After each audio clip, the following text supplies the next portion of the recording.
사랑하시는 여러분 모두를 환영하고 축복합니다. 오늘 2월 8일 새벽 예배는 출애굽기 38, 39, 40장으로 공교롭게 출애굽기의 문을 닫게 되는 날입니다. 출애굽기를 한번 되짚어보고 훑어보는 것에 초점을 맞추며 성도님들에게 이 출애굽기의 말씀이 글자로의 말씀이 아닌 우리 삶의 하나님의 말씀이 될 수 있기를 소망하면서 하나님의 마음으로라는 제목을 가지고 이 시간을 보내보도록 하겠습니다.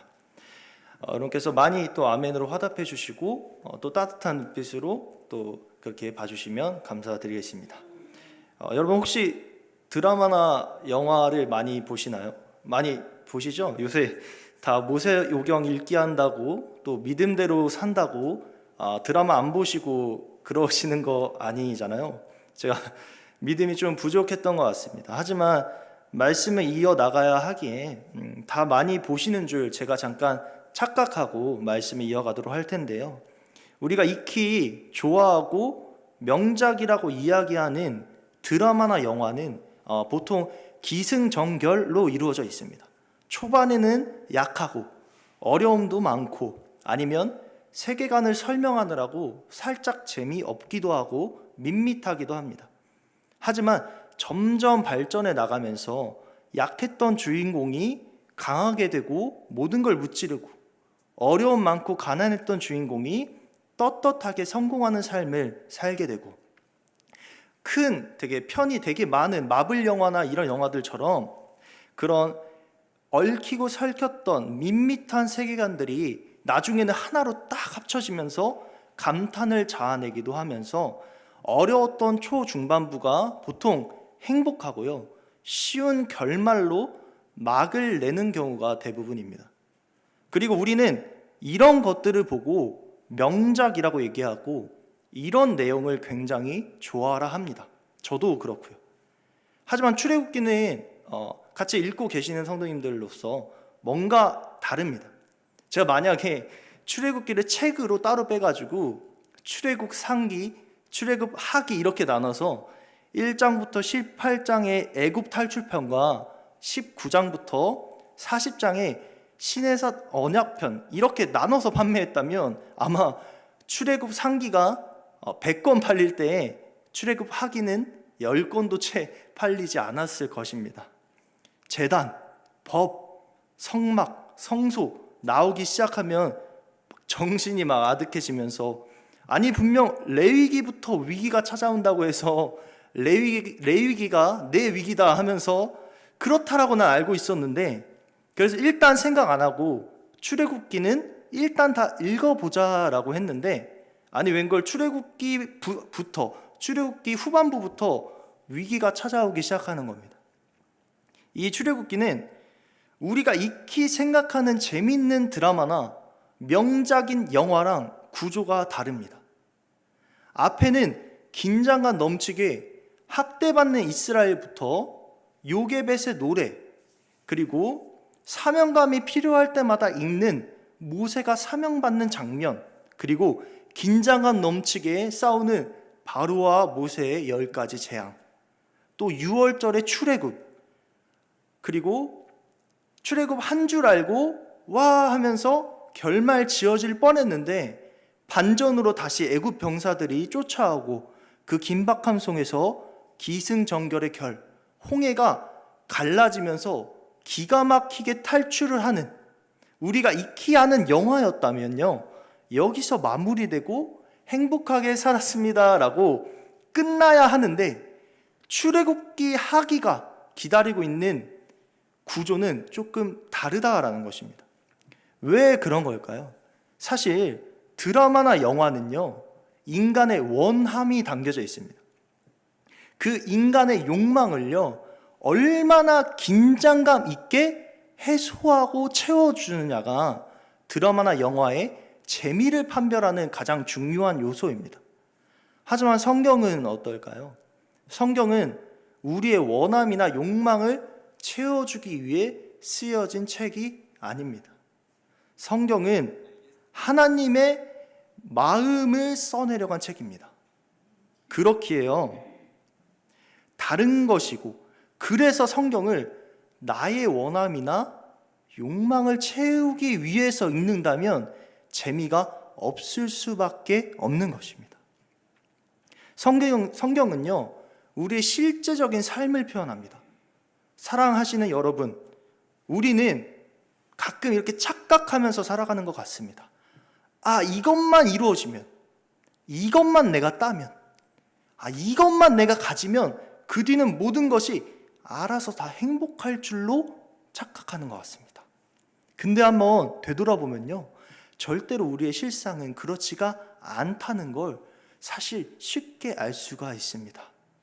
내가 저 고등학교만 들어가면 그러면 입시가 기다리고 있고, 내가 저 대학교만 붙으면 그냥 엄청난 공부가 기다리고 있고, 내가 저 사람이랑만 결혼하면, 사실 결혼하고 나면 끝이 아니라 시작이라고 다들 하시잖아요. 그것처럼 집 사야지, 애 키워야 되지, 결혼 생활해야 되지, 현실이 마주하고 있습니다.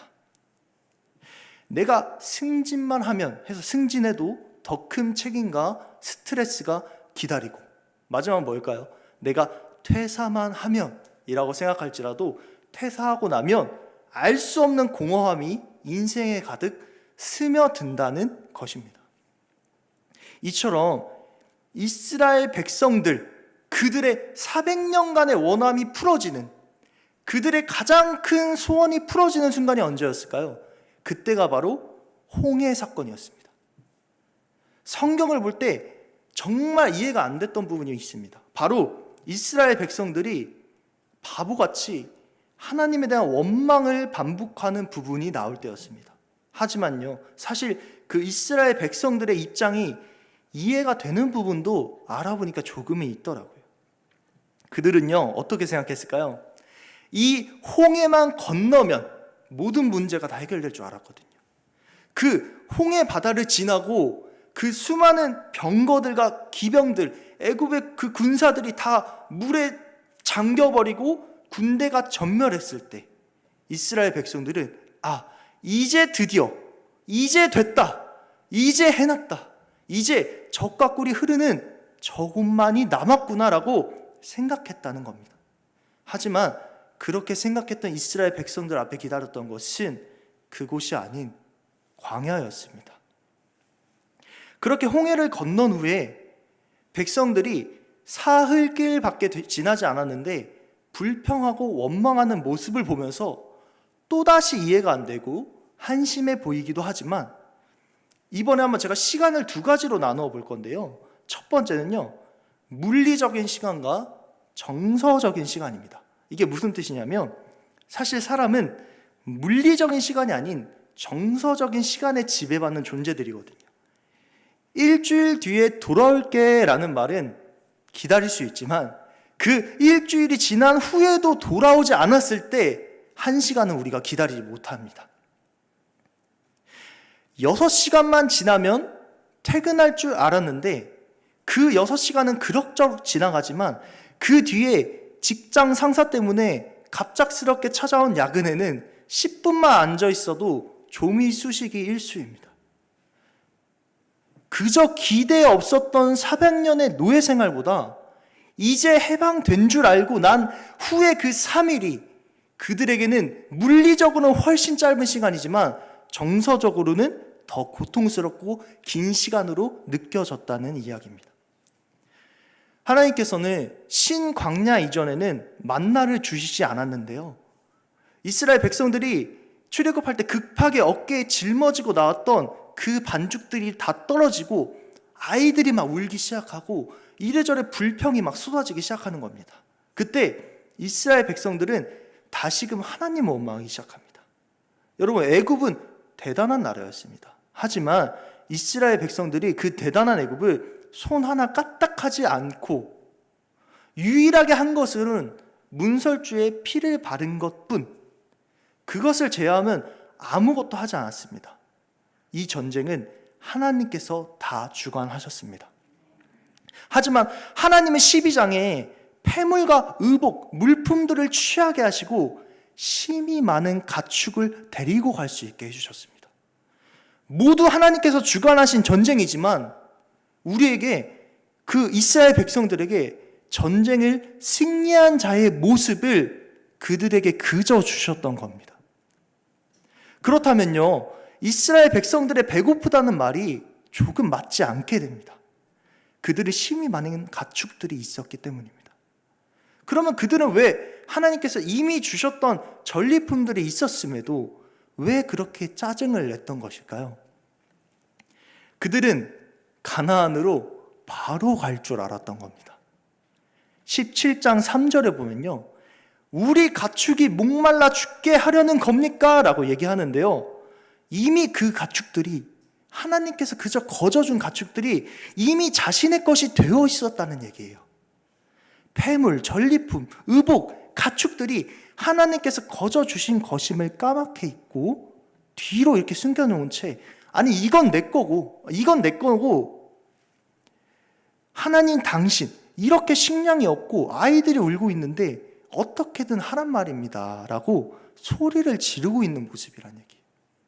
그리고 이 모습이 저는 감히 말씀드리지만 지금 우리의 모습과 크게 다르지 않다라고 저는 느낍니다. 사랑하시는 여러분, 사실 오늘의 장인 38장이 있는 35장부터 40장은 25장부터 31장의 반복이에요. 중간에 있는 32장부터 34장에서 주일에 목사님께서 설교하신 이스라엘이 언약을 깨버리는 사건이 있었지만요, 모세의 간곡한 고백과 하나님의 자비하심으로 다시 성막 짓는 일을 시작하는 반복입니다. 우리는 이 부분에서 다시 내용이 반복되네가 아니라, 그럼에도 누가 죄를 지어도, 누가 하나님의 뜻을 따르지 않더라도 그럼에도 하나님께서는 당신이 계획하신 일을 어떻게든 다시 이루신다는 하나님의 마음을 알아야 한다는 것입니다. 38장 후반에는요, 성막 건축에 쓰인 비용이 나오는데 백성들이 자원하는 마음으로 즐겁게 헌납한 것 중에서 금만 약 1톤이 됐다고 합니다.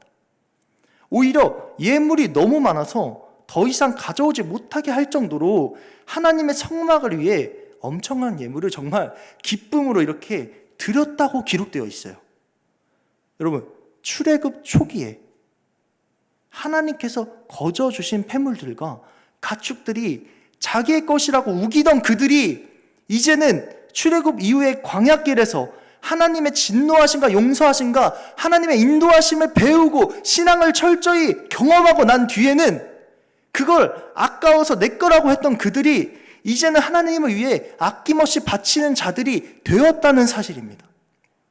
사랑하시는 여러분, 저는 배를 만들게 하려면 배를 만드는 방법이 아닌 바다를 동경하게 만들라는 말을 굉장히 좋아합니다.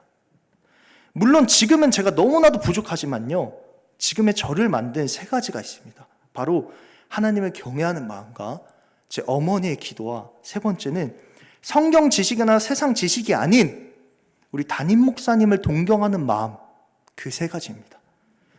그 동경하는 마음이 저로 하여금 배를 알아서 만드는 사람이 되게 해주었습니다.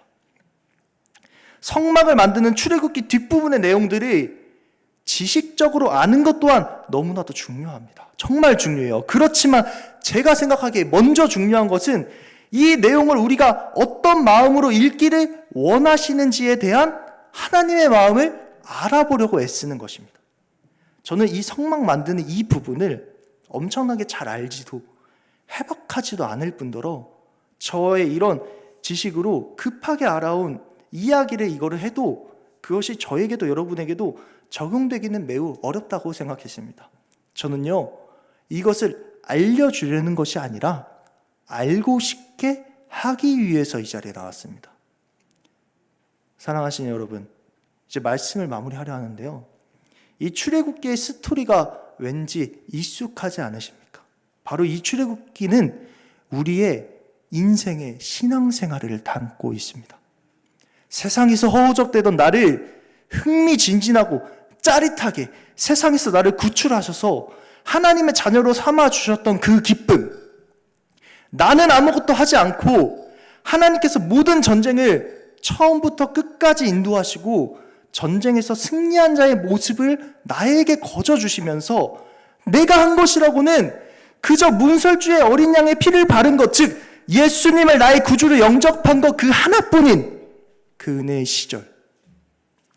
하지만 우리는 그렇게 은혜만 받으며 살 줄 알았지만 홍해를 건넌 뒤에 본격적으로 하나님의 자녀로서 지녀야 할 책임과 규칙들은 달가워하지 않고 무시하려고 재미없어 하는 우리의 모습.